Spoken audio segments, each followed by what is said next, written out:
Every team dreams of finding that superstar who bursts onto the scene as a freshman, just like Duke Johnson did last year.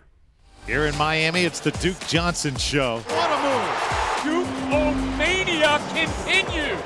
He is amazing. We are watching somebody who could be a legend at Miami when it's all said and done. Here he goes! Duke Johnson to the sideline. The freshman is something special. So let's see how the Canes stack up with the rest of the Coastal Division. Despite going just 7-6 last year, Virginia Tech is having a strong recruiting year. North Carolina and Miami jockeying for position right behind the Hokies.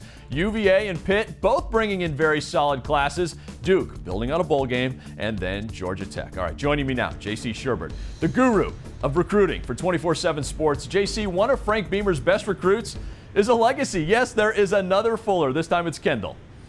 Absolutely. You know, Kendall Fuller, five-star corner from Good Counsel High School in Maryland, you know, has good size, good back pedal, good instincts, and, you know, as a recruit, rates a little higher than his brothers, but his brothers were such great players. I don't know that we can christen him as good as his brothers right now, but he's impressive and should see early playing time, particularly with Antoine Exum on the injury shelf.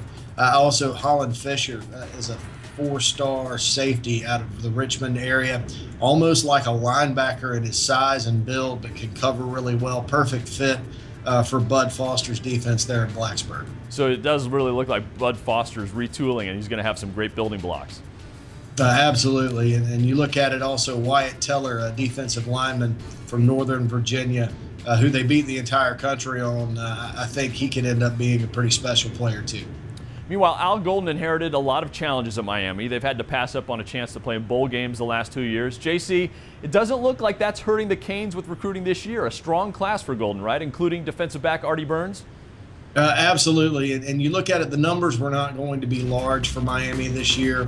So what you look for is quality and difference makers, and I think Artie Burns, as one of the top not only defensive backs but athletes in the entire country, is a big part of that. And also quarterback Kevin Olson. I think what Miami's lacked for a few years is the ability to distribute the ball to speedy playmakers, and Kevin Olson is the perfect quarterback to do that. If he comes in and develops, I think he will have a lot of success at Miami. And of course, he's a legacy as well. His older brother, Greg Olson, we all remember him, was a tight end for the U.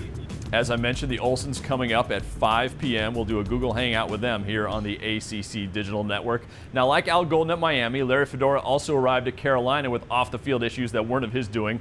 Ronnie Taborn tweeted us all. He tweets us all the time. He wants to know about the Tar Heels. You've been really impressed, right, JC, with the way Fedora's staff is recruited? Absolutely, and it's not a terribly large class. I think 17 guys right now, but they've recruited very well in terms of making sound evaluations. And I like this class because it has balance. You have defensive backs, defensive linemen, a quarterback, a running back, a couple of just versatile playmakers.